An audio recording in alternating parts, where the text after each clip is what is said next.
I'm Jason Stitt for Morningstar, and welcome to the Friday Five. Five stats from the market and the stories behind them. Joining me, as always, with the Friday Five is Morningstar Markets editor Jeremy Glazer. Jeremy, thanks for joining me. You're welcome, Jason. So what do you have for the Friday Five this week? Well, we're going to look at $4 billion, 8%, 38%, $85 billion, and finally, 30,000. $4 billion is the size of sales that CBS had in the first quarter. This was a record quarter for them, and it shows that content is actually doing pretty well. Content is king. CBS had a great quarter. Time Warner had a strong quarter with their cable networks. Comcast, which owns NBC Universal, that segment, their cable networks had a strong quarter.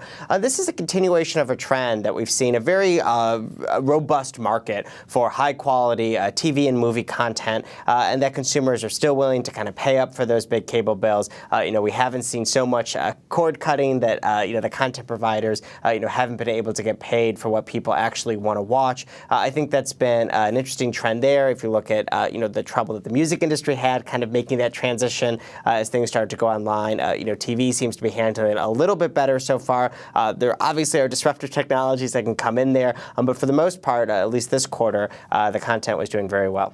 On the flip side, 8% refers to the drop in operational sales at Pfizer. This is the so-called patent cliff that we've been expecting. You're right that this weakness that we've seen in Pfizer is not a huge surprise. A lot of their big branded drugs now are subject to generic competition as consumers trade down to those cheaper drugs. That's going to hurt their sales. But for long-term investors in Pfizer, the real question is that pipeline big enough? Will they have enough new drugs or new potential blockbuster drugs, coming down the line? They'll be able to replace those sales and bring the firm back to growth. And Damien Conover, who covers Pfizer for us, thinks that the answer to that question is yes. He sees a lot of candidates that are either in late-stage trials or that are just coming to market that have the potential to be a really big sellers for them. He doesn't expect to see Pfizer all of a sudden growing like a rocket ship, but he thinks it could see some pretty solid growth in the years to come, potentially starting in 2014. And that investors with that focus need to look to there and not worry about some short-term weakness. Shares look about fairly valued right now, but if this is the kind of company, if there is a pullback, it could look interesting.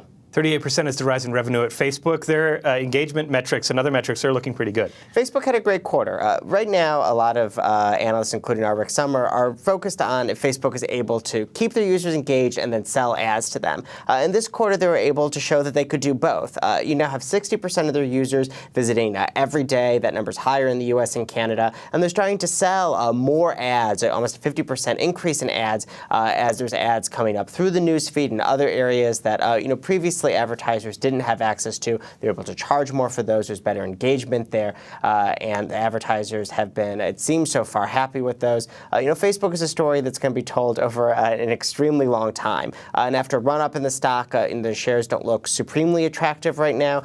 But if there is another weak quarter and there is a pullback, Facebook could be an interesting wide mode holding. $85 billion is the amount of the monthly Fed bond buying. We got some news this week from the FOMC, released its statement, and that number could go up, could go down. It depends. There's some flexibility now. That flexibility was the big story.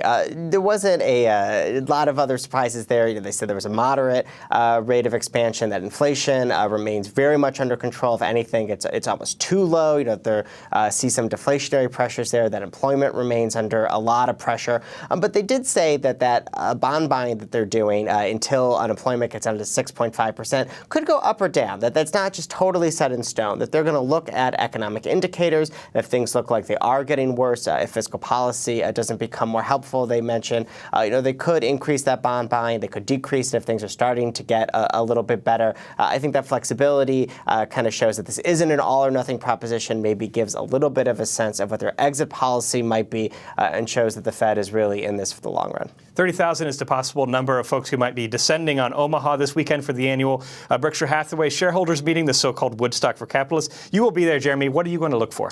We're going to be there. And I think that the meeting often doesn't have any enormous surprises.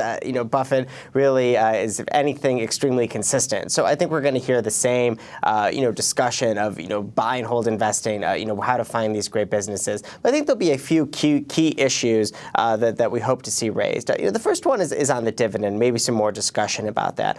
Buffett spent a lot of his annual letter this year describing why he doesn't pay a dividend, why he thinks it would be better for shareholders who want income just to sell some of their shares and use that money versus him paying out that dividend. But it still doesn't eliminate the fact that he's sitting on a huge pile of cash, and though he's found a few deals here or there, hasn't been able to find that elephant that he's been looking for, and that could be a big topic of conversation. And also, who's going to succeed him in the CEO role, I think will also be something that people will talk about. He said that they've identified a candidate. We don't know who that is yet. And as other parts of the plan come together, with Ted Weschler and Todd Combs running some of the investment portfolio, with the potential of his son taking over the chairmanship, or potentially Bill Gates taking over the chairmanship, the CEO is really the big question right now. I think a lot of investors would feel better knowing who was going to step into those shoes and be able to actually run all these operating businesses. 5 more stats, 5 interesting stories. Jeremy, thanks for joining us, and we'll look forward to your coverage this weekend. You're welcome, Jason. For Morningstar, I'm Jason Stipp. Thanks for watching.